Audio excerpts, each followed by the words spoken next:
Reporter for the Free Press, Tim Samuels, has spent time on the ground this week inside Israel, covering the atrocities of the ongoing war with Hamas. He joins me now.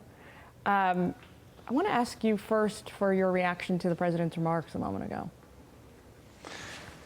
The sense I got when I was in Israel is that people are terrified. The normal security apparatus, which people have so much faith in, seems to have failed them. And there's this sort of terrific fear that things could kick off from the north, leaving Israel really vulnerable.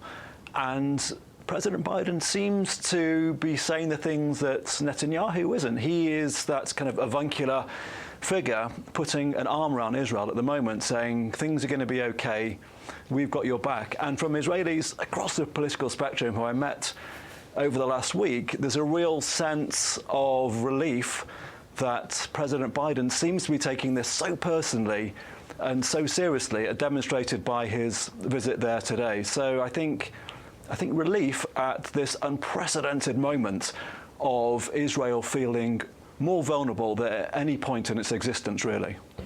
The Pentagon, the State Department, the White House over the last few days has been talking continuously about preventing this war between Israel and Gaza from becoming a bigger regional conflict. But I mean, the reality is that we've already seen Hezbollah launch rockets across the border, protests across the Middle East, anti-American, anti-Israel protests erupted like wildfire across the Middle East last night. Has that ship already sailed? I don't think so. I think it sails when you see Hezbollah really stepping up. I mean, at the moment there are some salvos going back and forth. It's sort of a little bit business as usual, a little bit more than that on the north. But if Hezbollah, with 10 times the arsenal of Hamas, with that, full backing of Iran, do choose to engage, that will radically shift the situation. Rockets coming from Hamas in the south, again, it's business as usual to some extent for Israel. But to have Hezbollah unleash its kind of gargantuan arsenal from the north would be conceivably a game changer. And that's, probably why America, Britain and other nations are, deploying troops to the area.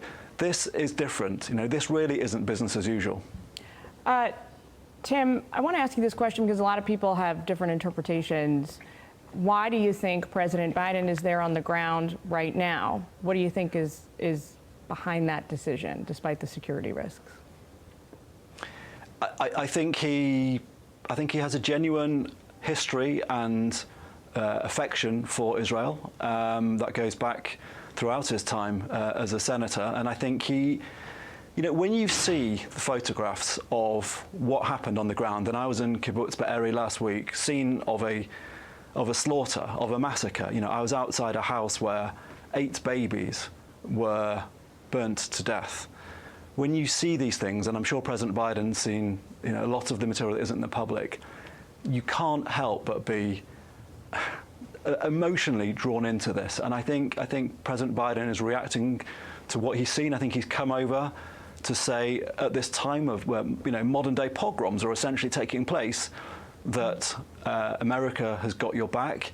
And I think by also coming over and holding Israel in this kind of tight embrace, he's probably thinking it's a chance to moderate some of the Israeli reaction to ensure that it operates as far as possible to minimize, where possible, Palestinian civilian casualties. So I think there's an emotional gut reaction from President Biden, and I think there's probably tactical concerns going on at the same time.